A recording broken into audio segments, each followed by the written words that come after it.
ಪ್ರೀತಿಯ ವಿದ್ಯಾರ್ಥಿಗಳೇ, 2024-25ನೇ ಸಾಲಿಗಾಗಿ ಮರುಸಿಂಚನ ಕಾರ್ಯಕ್ರಮ ನಡೆಯುತ್ತಿದ್ದು 5 ವಿಷಯಗಳಲ್ಲಿ ಅಂದರೆ ಕನ್ನಡ, ಇಂಗ್ಲಿಷ್, ಗಣಿತ, ಸಮಾಜ, ವಿಜ್ಞಾನದಲ್ಲಿ ಮರುಸಿಂಚನ ವಿದ್ಯಾರ್ಥಿಗಳ ಅಭ್ಯಾಸ ಪುಸ್ತಕಗಳು ಬಂದಿದ್ದು, ಗಣಿತ ವಿಷಯಕ್ಕೆ ಸಂಬಂಧಿಸಿದಂತೆ ಈ ದಿನ ನಾವು ಪುನರ್ಮನನ ಹಾಳೆ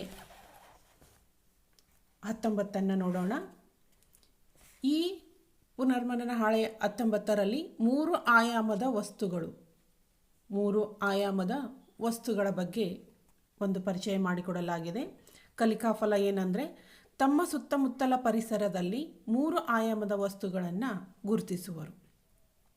ಇಲ್ಲಿ ಚಟುವಟಿಕೆಗಳನ್ನು ನೀಡಿದ್ದಾರೆ. ಈ ಚಟುವಟಿಕೆ 1ರಲ್ಲಿ ಏನು ಹೇಳಿದ್ದಾರೆ ನೋಡಿ, ವಿದ್ಯಾರ್ಥಿಗಳೇ, ಈ ಕೆಳಗೆ ನೀಡಿರುವ ಆಕೃತಿಗಳು ನಿಮಗೆ ಚಿರಪರಿಚಿತ, ಇವುಗಳನ್ನು ಹೆಸರಿಸಬಲ್ಲಿರಾ ಅಂತ ಕೇಳಿದ್ದಾರೆ. ಈ ಆಕೃತಿಯನ್ನು 1ನೇ ಆಕೃತಿಯನ್ನು ನೋಡಿದಾಗ ಇಲ್ಲಿ ನೋಡಿ, 2 ಬಾಹುಗಳು ಸಮವಿವೆ. ಅವು ಎಂಥ ಬಾಹುಗಳು ಅಂದರೆ ಅಭಿಮುಖ ಬಾಹುಗಳು.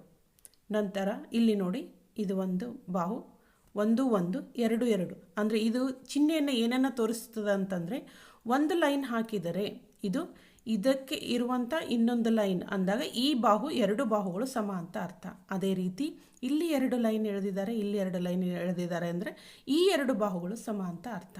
ಅಂದರೆ ಈ ಒಂದು ಆಕೃತಿ ಯಾವ ಆಕೃತಿಯನ್ನು ಹೆಸರಿಸ್ತದೆ ಅಂತ ನೋಡಿದಾಗ, ಅಭಿಮುಖ ಬಾಹುಗಳು ಸಮವಿದ್ದು ಪ್ರತಿಯೊಂದು ಕೋನ 90 ಡಿಗ್ರಿ. ನೋಡ್ರಿ, ಇಲ್ಲಿ ಇದು 90 ಡಿಗ್ರಿ ನೇರವಾಗಿ ನಿಂತಿರೋದ್ರಿಂದ, 90 ಡಿಗ್ರಿ ಇರೋದ್ರಿಂದ ಇದು ಒಂದು ಆಯತ. ನೀವೇನು ಬರಿಬೋದು, ಇದು ಆಯತ ಅಂತ ಬರಿಬೋದು. ನೆಕ್ಸ್ಟ್ ಅದೇ ರೀತಿ ಮುಂದಿನ ಆಕೃತಿಯನ್ನು ನೋಡಿದಾಗ ಇದು ಆ್ಯಕ್ಚುಲಿ ಏನಾಗಬೇಕು, ಎಲ್ಲ ಬಾಹುಗಳು ಸಮನಾಗಿವೆ.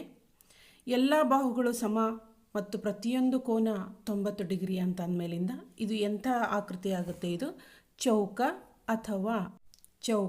ಅಥವಾ ವರ್ಗ ಅಂತ ಹೇಳ್ಬೋದು. ಇನ್ನು ಇದನ್ನು ನೋಡಿದಾಗ ಸರಳವಾಗಿ ನೀವು ಇದಕ್ಕೆ ಉತ್ತರಿಸ್ತೀರ, ಇದು ಒಂದು ವೃತ್ತ. ಇದು 3 ಬಾಹುಗಳನ್ನು ಹೊಂದಿದೆ. ಇದು ಯಾವುದಾಗುತ್ತೆ, ತ್ರಿಭುಜ. ಅದೇ ರೀತಿ ಇಲ್ಲಿ ನೋಡಿದಾಗ ಈ ಆಕೃತಿ ಬಾಹುಗಳನ್ನು ಎಣಿಸ್ತಾ ಹೋಗ್ರಿ, 1 2 3 4 5 6. ಹೌದಾ, 6 ಅಂದರೆ ಏನಾಗುತ್ತೆ, ಷಡ್ಭುಜಾಕೃತಿ. ಎಷ್ಟು ಬಾಹುಗಳಿವೆ, 6 ಬಾಹುಗಳು ಇರೋದ್ರಿಂದ ಇದು ಆಕೃತಿಯ ಹೆಸರು ಷಡ್ಭುಜಾಕೃತಿ.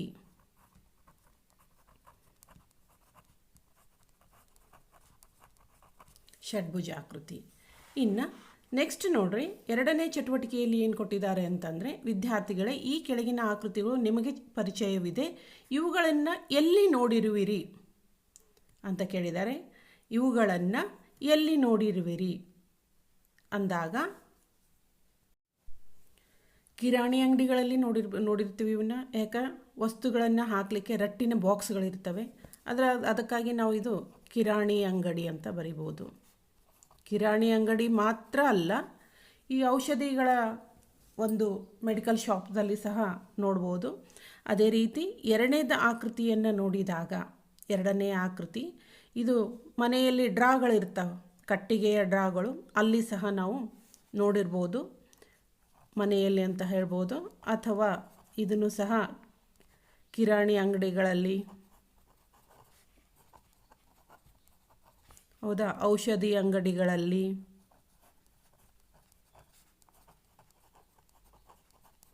ದುಡ್ಡು ಹಾಕಲಿಕ್ಕೆ ಡ್ರಾ ಮಾಡಿರ್ತಾರೆ, ಅಂತಲ್ಲಿ ಸಹ ಇವುಗಳನ್ನು ನೋಡ್ಬೋದು ನಾವು. ನೆಕ್ಸ್ಟ್ ಇದು ನೋಡಿದಾಗ ಸಿಲಿಂಡರ್ ಈ ಆಕೃತಿ, ಇದು ಸಿಲಿಂಡರ್ ಆಕೃತಿ. ನೀವು ಕೋಕ್ ಕುಡಿತೀರಾ, ಹೌದಾ, ಆ ಒಂದು ಶೇಪ್ ಸಹ ಇದೇ ರೀತಿಯಲ್ಲಿ ಇರುತ್ತೆ. ನೆಕ್ಸ್ಟ್ ಔಷಧಿಗಳು, ಬಾಟ್ಲುಗಳು ಸಹ ಇದೇ ರೀತಿಯಲ್ಲಿ ಇರ್ತಾವ. ನೀವು ಮನೆಯಲ್ಲಿ ಹಾಕುವ ಏನಿದೆ ಲೈಟ್, ಟ್ಯೂಬ್ ಲೈಟ್ ಸಹ ಇದೇ ರೀತಿಯಲ್ಲಿ ಇರುತ್ತೆ. ನೀವು ಇದನ್ನು ಸಾಕಷ್ಟು ಉದಾಹರಣೆಗಳನ್ನು ಇದಕ್ಕಾಗಿ ಬರಿಬೋದು. ಟ್ಯೂಬ್ ಲೈಟ್ಗಳಲ್ಲಿ ಬಳಸ್ಬೋದು. ನಿಮ್ಮ ಪೆನ್ನುಗಳು ಸಹ ಈ ಒಂದು ಆಕಾರದಲ್ಲಿರ್ತವೆ. ಇದಕ್ಕೆ ಸಿಲಿಂಡ್ರಿಗೆ ಸಾಕಷ್ಟು ಉದಾಹರಣೆಗಳನ್ನು ನಾವು ಕೊಡ್ಬೋದು. ರೋಡ್ನಲ್ಲಿ ರೂಲರ್ ಇರುತ್ತೆ, ಅದು ಸಹ ಇದರ ಆಕಾರದಲ್ಲಿ ಇರುತ್ತೆ. ಇನ್ನು ನೆಕ್ಸ್ಟ್ ಬಂದಾಗ ಶಂಕು. ಈ ಶಂಕುವನ್ನು ಎಲ್ಲಿ ನೋಡ್ತೀವಿ ಅಂತಂದರೆ ಮರಳು ಗುಡ್ಡೆ, ಮರಳನ್ನು ಹಾಕಿದಾಗ ಅದು ಇದೇ ಆಕಾರದಲ್ಲಿ ಬರುತ್ತೆ. ನೆಕ್ಸ್ಟ್ ನೀವು ಹಾಕುವಂತಹ ಏನು ಕ್ಯಾಪ್ ಇದೆಯಲ್ಲ, ಕ್ರಿಸ್ಮಸ್ ಕ್ಯಾಪ್, ಇದೇ ರೀತಿಯಲ್ಲಿ ಇರುತ್ತೆ. ಅದನ್ನು ಬರಿಬೋದು ನೀವು, ಕ್ರಿಸ್ಮಸ್ ಕ್ಯಾಪ್ ಅಂತ ಬರಿಬೋದು. ಐಸ್ ಕೋನ್, ಹೌದಾ, ಐಸ್ ಕ್ರೀಮ್ ತಿಂತೀರಲ್ಲ ಆ ಒಂದು ಕೋನ, ಅದನ್ನು ಸಹ ಇಲ್ಲಿ ಬರಿಬೋದು ನೀವು. ನೆಕ್ಸ್ಟ್ 5ನೇ ಚಿತ್ರವನ್ನು ನೋಡಿದಾಗ 5ನೇ ಚಿತ್ರ ಇದು ಭಿನ್ನಕದ ರೂಪದಲ್ಲಿದೆ.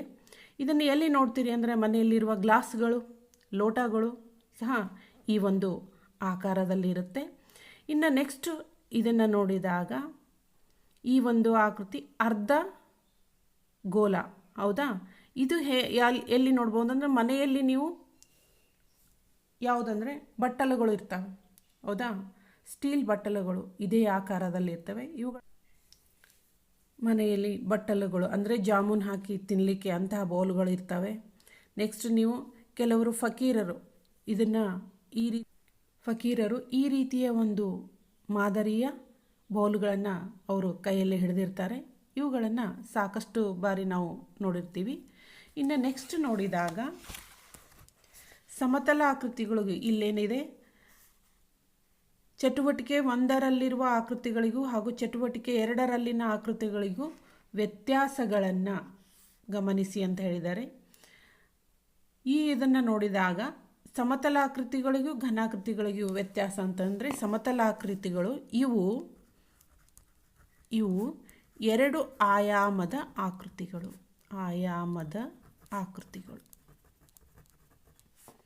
2 ಆಯಾಮದ ಆಕೃತಿಗಳು ಒಂದನೇದ್ದು. ಇನ್ನು ಘನಾಕೃತಿಗಳಿಗೆ ಇವು 3 ಆಯಾಮದ ಆಕೃತಿಗಳು, 3 ಆಯಾಮದ ಆಕೃತಿಗಳು. ಎರಡನೇದ್ದು ಉದ್ದ ಮತ್ತು ಅಗಲ ಮಾತ್ರ ಹೊಂದಿರುತ್ತವೆ.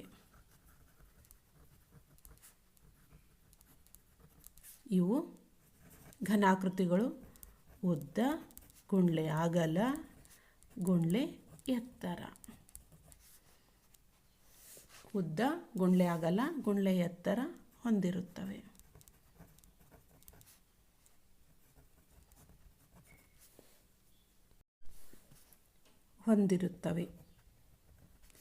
ಇನ್ನು 2 ಆಯಾಮದ ಆಕೃತಿಗೆ ಉದಾಹರಣೆಯನ್ನು ನೋಡಿದಾಗ ಉದಾಹರಣೆಗಳು ಏನೇನು ಕೊಡ್ಬೋದು? ತ್ರಿಭುಜ, ಹೌದಾ, ಆಯತ, ಚೌಕ, ಹೌದಾ, ವೃತ್ತ, ಮತ್ತೇನು ಪಂಚಭುಜಾಕೃತಿ, ಷಡ್ಭುಜಾಕೃತಿ, ಇವುಗಳನ್ನೆಲ್ಲ ನಾವು ಏನು ಮಾಡ್ಬೋದು? ಕೊಡ್ಬೋದು. ಇನ್ನು ಇದಕ್ಕೆ ಉದಾಹರಣೆ ಅಂತ ಬಂದಾಗ, ಹೌದಾ, ಸಿಲಿಂಡರ್, ಶಂಕು, ಹೌದಾ, ನೆಕ್ಸ್ಟ್ ಆಯತಘನ ಮತ್ತು ಚೌಕಘನ, ಗೋಲ ಇತ್ಯಾದಿಗಳು. ಮಕ್ಕಳೇ, ಪುನರ್ಮನನ ಹಾಳೆ 19 ಇಲ್ಲಿಗೆ ಮುಗಿಯಿತು. ಮುಂದಿನ ಒಂದು ಇದರಲ್ಲಿ ಪುನರ್ಮನನ ಹಾಳೆ 20 ನೋಡೋಣ.